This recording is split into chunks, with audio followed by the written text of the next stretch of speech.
Hey everybody, I guess I'm back now.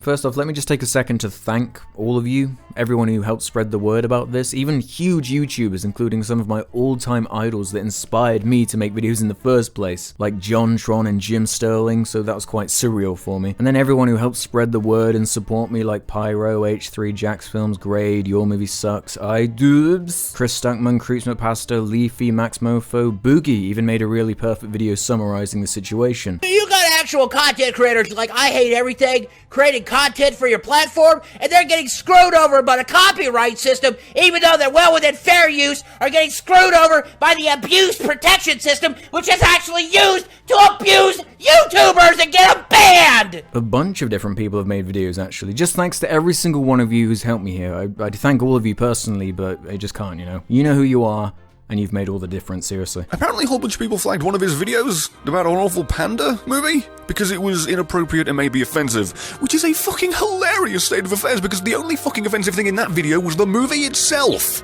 Ain't that a kick in the head? The fuck do you think you're doing, YouTube? What do you think you're doing? Taking down I Hate Everything's channel. What the fuck? Who did this? Fuck you, YouTube! The fuck are you doing? You're fucking everybody's shit up! We need something grand, something amazing, something to retake the internet. We need to kill YouTube. I think it's time to kill YouTube. This whole thing really has made me feel welcome and part of an actual community of people who really care, which is nice. I do appreciate it. So this is actually the second time I've recorded this video. Initially I sort of had an ad-libbed bunch of random things I was talking about because I was quite peppy and happy at the time because I just got the channel back. But now that I've had a bit of time to really think about this, despite all the amazing support from all these people I really respect and admire, I don't think I've ever been less inspired, honestly. As in, the complete lack of dignity and respect that was shown towards me, not from people who use YouTube, but from YouTube themselves, has really made me question why the fuck I even bother. Whether you like it or not, my channel is a job for me, a full-time one. I don't think you quite understand the time and energy that relentlessly is poured into running a YouTube channel. You can never switch off. I'm not saying it's comparable to being a builder or a doctor or something, but at least when you're, say, a builder, you're not spammed with comments from people telling you to kill yourself. And at least when you're a doctor, you don't turn up to work one day and the hospital you work at is missing, and all that's left for you is a note pretty much saying, fuck you. I'm naturally a worried person. I worry about everything, think about things far too much. But little did I know that coming over to my computer and seeing that my channel just no longer exists for reasons unknown was even a possible fucking outcome. Well, that's fantastic. That's another thing I have to worry about now. Cheers. So what in God's name actually happened? Well, I still have no fucking clue. My channel was taken down on the 19th of January and I received 2 emails at the exact same time. One that said, due to repeated or severe violations of our community guidelines, your YouTube account I Hate Everything has been suspended. Okay, thanks for the warning, guys. In the second email I received at the same time, it said the community flagged one or more of your videos as inappropriate. After reviewing the content, we've determined that the videos violate our community guidelines. As a result, we removed the following videos from YouTube, destroying the little panda fighter. I cannot describe with words how little sense this makes. Not only is that video unbelievably safe and entirely non-offensive to anybody, but it's one of the least controversial videos I've ever made, so why would this one have been flagged for being inappropriate? I have no idea. But in the email it's actually implied by saying it's not okay to post large amounts of untargeted, unwanted, or repetitive videos, implying that I'm one of these things, is so completely insulting to me. This is what I mean by why the fuck do I even bother? Why do I bother when shite, pointless, meaningless, thoughtless fucking drivel like Jinx can remain up on YouTube, who actively goes against many of the community guidelines? Why do I bother when disgusting, overly sexual, manipulative, racist, offensive pranks can continue to exist on YouTube who again are actually going against community guidelines? Oh yeah, wait a minute, I'll tell you why. It's because they bring in the fucking bank, the cash. If you're someone who makes content around calling people out for their shit or even being slightly critical of things, you are in more danger danger of being shut down than the people who actually break the rules are. We had that time H3 had to go through the bullshit claim from Fullscreen for calling out that kissing prank cunt. Then me, Bob Show, Josiah Clark, we all got strikes from our review of Cool Cat for calling out a fucking terrible movie. Then Pyrocynical gets his strike from calling out Sam Pepper. iDubbbz constantly has to deal with bullshit claims from toy channels and other weird shit. And now this. And I'm sure there are far more I've forgotten about. And there are almost certainly going to be far more in the future, I assure you. I'm frustrated. I'm completely unmotivated, and I'm pretty fed up. And from what I can gather, this was all just a mistake. It was taken down by complete accident. The whole point of a 3-strike system is to offer us some kind of protection against bullshit strikes and spam reporting. And you know what? If I wasn't able to cause such a loud noise about this, my channel would have remained suspended. If this happened to me a year and a half ago and my channel was tiny, I would have been done. But I had to waste my time, actively go out of my way in a cry for help to save my portfolio of work I've been building for years, just so I had a chance of getting back the audience that I'd built from the ground up. Look at all the support. Look at all the support. Oh, yes. Oh, yes. Oh, YouTube, you're gonna fucking pay.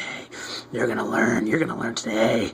Oh, baby, it's a revolution. Unlike some of the cynical, meaningless trash that seems to reign supreme on YouTube, I'm fucking proud of my channel. I'm proud of the work I've put in. I feel like I've put in the work to deserve it. And I'm not about to let some bullshit, broken, automated system fuck me out of it. But really, what's this gonna change? Nothing. It's not gonna change a fucking thing. In a month or 2 months' time, me or some other content creator is gonna have to deal with the same shit again. This random channel deletion isn't an isolated thing either. I got an email from this guy named Blippy on YouTube saying that the exact same thing happened to him, but he didn't even get any emails at all telling him what was happening. This is exactly what happens when a monopoly like YouTube has no competition. They can reign supreme doing whatever the fuck they want, whatever is most profitable. Businesses with competition cannot get away with anti-user horseshit like this. Do you know how fast systems like this would be fixed and adjusted if all the major content creators started to migrate to a newer, friendlier site, which doesn't exist, unfortunately. And then the final kick in the teeth is the automated, condescending response from YouTube when they finally got round to reinstating my channel. Hi, after a review of your account, we have confirmed that your YouTube account is not in violation of our terms of service. As such, we have unsuspended your account. Okay,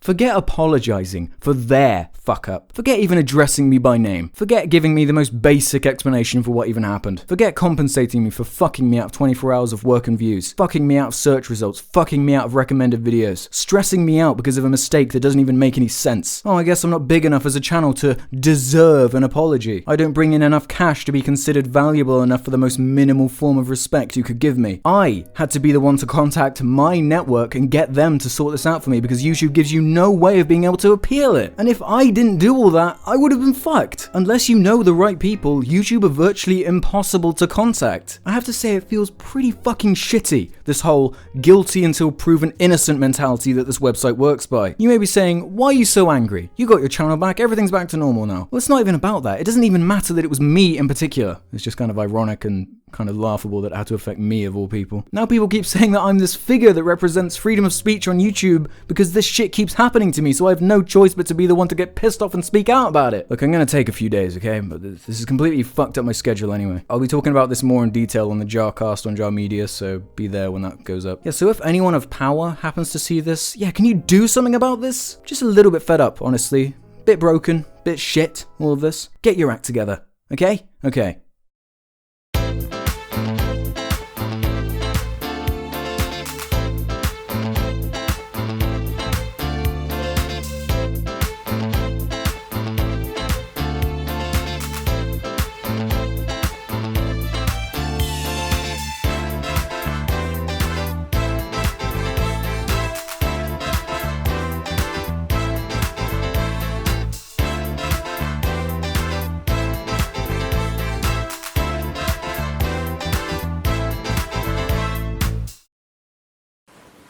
Look at my Sonic t-shirt, man, I am the funniest. The irony levels are off the fucking charts.